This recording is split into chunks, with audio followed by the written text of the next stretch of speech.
Welcome to Your Business, Your Life with Matt DiFrancesco, your personal financial quarterback. Whether you've had years of success in your business or are just starting out, DiFrancesco Virtual Family Office can help you create a vision for your business, life, and family and guide you toward the fulfillment of that goal. As they say, you can't choose your family, but you can choose your virtual family office. Now, on to the show. Hello and welcome to Your Business, Your Life with Matt DiFrancesco. Good morning, Matt. How are you? Hey, I am really excited today. Oh, man, so am I. Well, we should be. I've got some special guests on this podcast who are actually guests on previous episodes. But what I've done today is I've pulled them together to do this two-part series on women in business to just kind of look at some of the statistics, the opportunities, and the challenges that women face in this ever-changing world. I'm jacked. These ladies are all rock stars. I work personally with every single one of them. So I'm just excited to have them on. Yeah, me too. The wisdom in the room is absolutely phenomenal. We got a chance to chat before the podcast started, which was fun. But I'm going to let you just run this show. Remind the audience of who these ladies are and what their history is, would you? Oh, sure will. So first off, I've got Amy Bradley, and Amy is the president and CEO of the Cambria Regional Chamber of Commerce here in my hometown of Johnstown, Pennsylvania. And the chamber, they support, educate, and they're advocates and they're partners with businesses in our area. And she's very much in tune with the climate of female business owners in our area. So really excited to have her on. I also have Beth Walker. Beth is a financial advisor and the founder of the Center for College Solutions, collaborative coalition of professionals who's committed to making college affordable for all families. And I brought that on because she's a woman in this male-dominated financial service industry. And so I want to get some of her feedback on what it's like being in a woman, especially in a male-dominated business. And finally, I've got Britt Schroeder, who's a franchise consultant with FranChoice. She provides free financial consulting services to individuals considering franchise ownership. And she's got some unique perspectives on different opportunities for women business owners and the franchise opportunities that are available to them. So, ladies, I want to thank you and I want to welcome you to the podcast again. Great to be here. Thanks. Thanks, Matt. Good to be here. Thank you. No problem. So it's interesting because I think we're seeing more and more women take on this opportunity of business ownership. And I was researching some trends from the Small Business Trends Alliance, and they stated that 27% of small businesses or franchise owners are female, and that number's growing at about 4% year over year. So, Britt, I kind of wanted to start with you because, you kind of got your finger on the pulse, especially with working with people that are looking at franchise opportunities. And, what are the trends that you're seeing in the franchise world? Matt, I started as a franchise consultant 20 years ago. And when I first began, it truly was a man's world. It was very rare that a potential female franchise wannabe came to me, but thankfully that has changed a lot. Luckily, we have come a long way, baby. So happy to see more and more women stepping up to the plate. In 2007, women owned 20.5% of franchise locations. And as you said, today it's jumped up to 27%. So we have come a long way. But we have much more gains to capture with women in franchise ownership. The statistics, it's interesting. We are seeing more husband and wife teams also.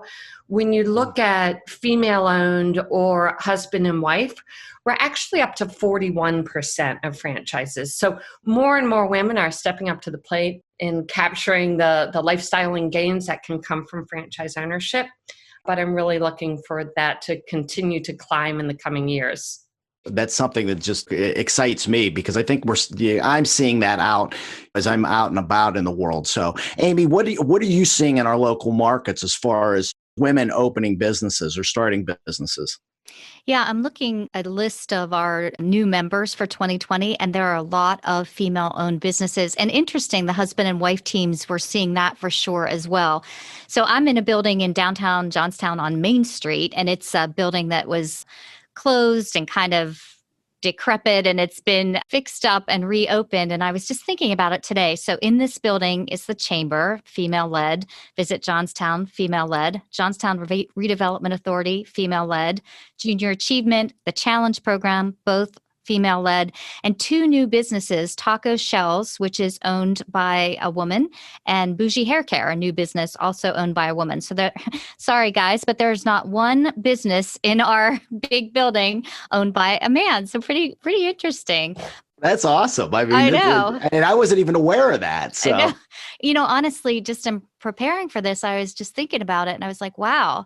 And, from new businesses and businesses joining the chamber, we are seeing more women-owned businesses. And again, like you pointed out, husband and wife teams as well. So interesting times. They're very much so. And Beth, you might have your finger a little more in the pulse. So I'm going to throw you a little bit of a curveball here. I didn't have this. I didn't have this listed as a question, but again, we've talked about being in financial services, and Beth and I were part of this mastermind group, and it was pretty much dominated by guys. But we started bringing in a couple of women. There was Beth and Kate, and I don't know if you've ever met Meredith. What are you seeing in the financial service industry, which traditionally has been very, very male dominated? It continues to be male dominated, but I think we're going to see the era of the female advisor.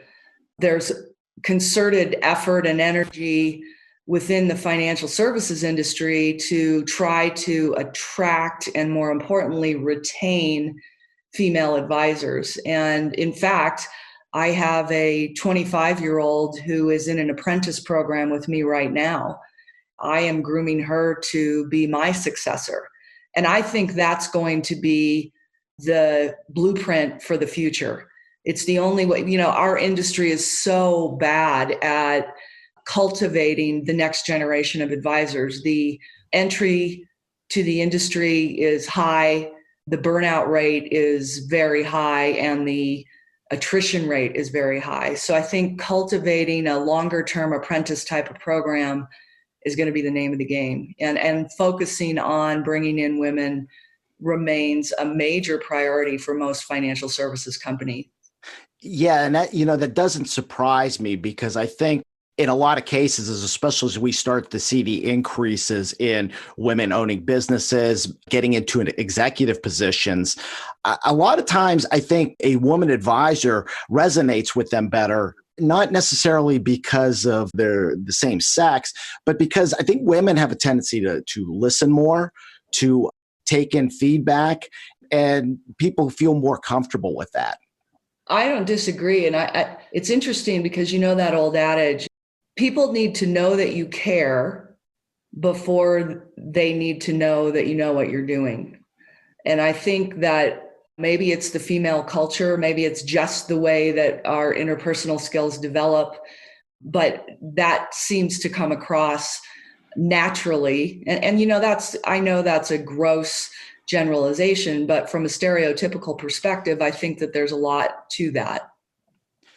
I would agree. And it's so funny in our society. I think we become hypersensitive to these, what I would call gender generalizations. But I think men and women have unique skill sets that they can bring, and they can actually complement each other. And I think to Britt, as you were saying, you're seeing a lot of, and Amy brought the same point up about seeing more husband and wife teams.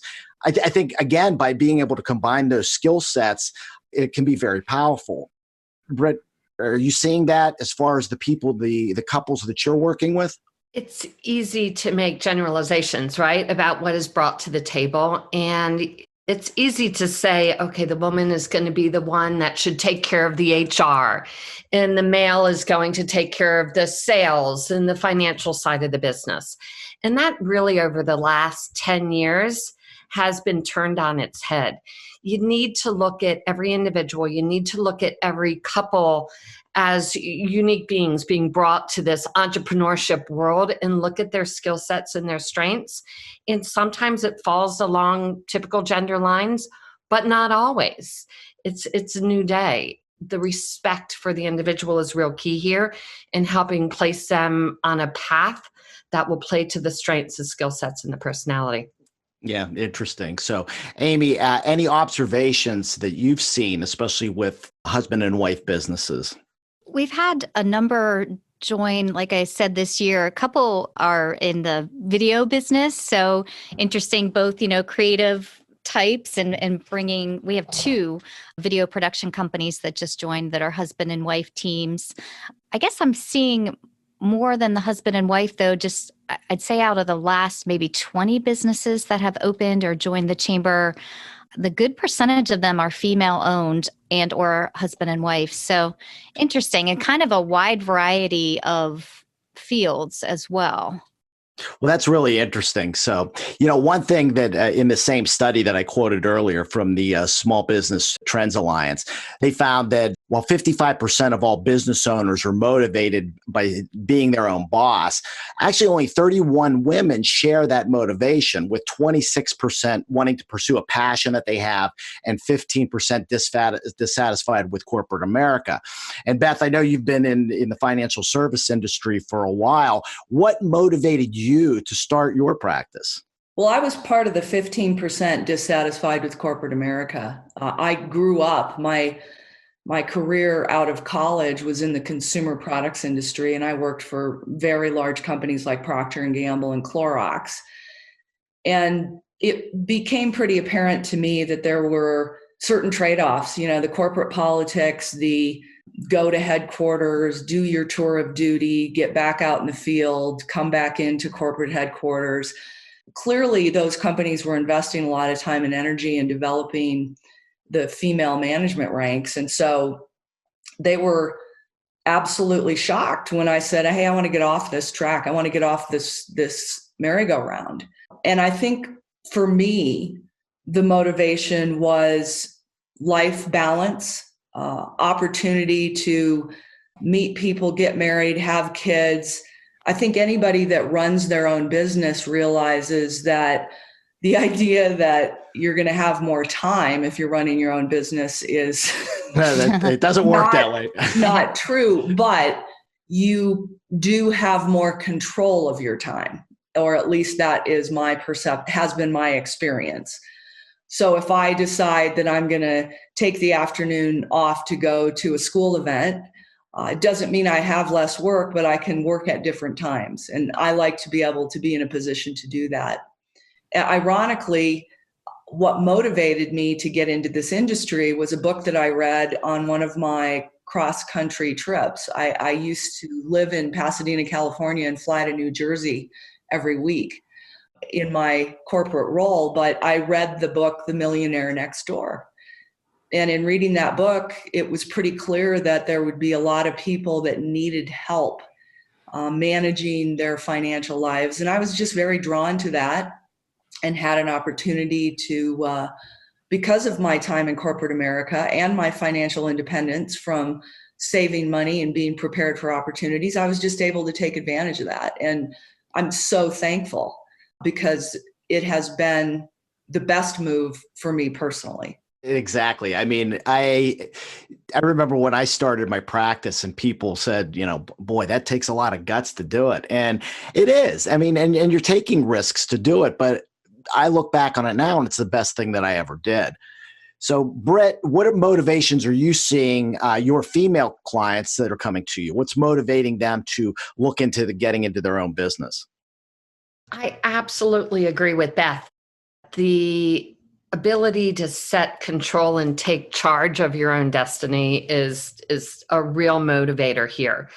I also am a corporate refugee, and you work hard and truly someone else is controlling your day, your schedule. And I continue to work hard. I've owned 4 businesses over the last 20 years and worked as hard as ever. But as Beth was saying, it's by your terms, and it gives you a capability to put more focus and emphasis on that balance between work and family, which has been real critical. Another motivating factor that I see for my female entrepreneurs, though, is stepping out into your own business gives you such a sense of self, such a sense of control that we all crave. And historically, women haven't always had that opportunity. And unfortunately, corporate world doesn't always provide that to you. There is still somewhat of a glass ceiling. So you can step away and bust through that ceiling and have that satisfaction and know that you're doing a good job in that leadership role. So that would be another big motivator. Yeah. I know I can definitely see that. And Amy, even being CEO of the chamber, and you really are, you're running an organization that's there. And I know you came from journalism and also from as a director of communications at the hospital. Do you have anything to share just with your own experience, and then also with what you're seeing with the motivations that other business owners that you're working with through the chamber? Yeah, I think the work-life balance is really interesting. And that actually is what led me to give up anchoring the evening news, was just that inability to be flexible and say, hey, I want to head to my kid's soccer game or whatever. I guess it was hockey game. but that led me to different career choices that I was able to have a little more freedom to make those choices. But it's interesting, sticking on that, I don't think it's just women, but obviously the younger generations are more interested in the work-life balance. And I saw that at the Conemaugh Health System with recruiting. You used to hire a physician. You think about the old family doc that would be there and make the rounds at 4:00 in the morning and then go to the office and then be in the OR or whatever and work these incredible days. And the younger physicians are saying, no, like that's too much. Like we need to have that work-life balance. So I think certainly that can be a motivator. And I think the idea of just passion for something. So I'm thinking of two women who just recently opened a book / coffee / gift store in Johnstown. Both came from the corporate world and both just always had this passion to open this kind of business and just went for it. So I think it's interesting, the studies that show the motivation is sometimes just that inner passion, always wanting to do something versus not working for somebody else or money. Exactly. And, one thing that kind of comes to my mind is that, and I've seen a lot of these stories, my son and I like to watch Shark Tank, and you see these different entrepreneurs come in, and a lot of it, and this is what what I'm finding with the women is they do have a passion for a certain thing, and they can't find an avenue to be able to express that passion. So they start a business with it. Yeah, we just had a woman who opened Bougie Hair Care Essentials and More, which is focused on Black women and minority women and their hair needs. She felt like that was an area that was untapped, and that, she as an African American just appreciated hair products and hair accessories that really catered to Black hair. And she just opened it. She's adorable and her shop's going well, and she's been really fun to work with. But just this passion, this idea that, she really wanted to do this for her community. Well, that's fantastic, Amy. So, Eric, is there anything you want to add as we're getting close to time here? Yeah, absolutely. I know we're getting close on time. I want to give a nugget to the audience. Ladies, this question is for each one of you. As you have grown and developed in your different careers, I know somebody said they own 4 different businesses in the last 20 years, and I know that there's been a lot of career changes over the years for everyone on this call. What is the best piece of advice you ever received in your decades of business and or entrepreneurship? Eric, I'll go ahead and jump in. This is Britt. So I don't know if this would be advice. I think of it more as a challenge. There have been multiple businesses that I've owned through the years, multiple career changes, and people that love me very much will go, why are you doing this? Everything is so good right now. Why are you shaking up the apple cart? And that has driven me more than anything else. The challenge of, this won't work. Oh, it can work, and I will make it work. So this sense of bring it on has done more for me than anything. Keeps me motivated and focused. That's funny. This is Amy, because I've had the exact same experience. Like, I left at the top of each of my positions and people said, "Are you crazy? Why would you take that risk?" And it's motivating. It's like, well, watch this, like, you think I was good at that? Watch this. It was the same kind of thing. I think advice I'd give is like, don't wait. Like, sometimes I think, gosh, I wish I would have jumped sooner because I'm having so much fun and doing so much now that I would have liked to have been doing this sooner. And this is Beth, just to round out what both Britt and Amy have said. If you're not growing, you're dying. And the framework that I've always adopted, which is really from the book Outwitting the Devil by Napoleon Hill, is it's either faith or fear. And so I think what these ladies are saying is they're always stepping out with faith in their ability to go to the next level. They're not going to let fear of losing what they have drive their decisions. And I think that is the hallmark of people that are always seeking success. And that's why I'm so excited to just be associated with the three of you, because I think we're all kind of motivated by those same things, the challenges and just being able to do our thing. Yeah, I think this has been a absolutely fantastic podcast. I am really looking forward to part 2, but unfortunately that does mean we're out of time for today. Thank you so much for joining us, ladies. I look forward to the next podcast. Matt and I've talked about it before, this exact thing that you all just reiterated. I think family and friends, they have the fear and they want to be afraid for our future. They want to see us successful, but they don't vocalize it the best all the time. And that's okay. Mm-hmm. It's coming from a place of love, I'm sure, but I think we've all experienced that. I just love the courage and the tenacity that each of you have shown. And again, thank you so much for being on the podcast today. Happy to be here. Thanks. Thank you. Thank you. Matt, any closing thoughts for today's podcast? As always, if anybody is interested in contacting any of these women, probably the easiest way is to get in touch with me. So you can go to my website, DiFrancesco.com. Again, the link is in the show notes. Feel free to contact us. If there's an interest in any of the areas that they're working in, I will make sure I get you connected to them.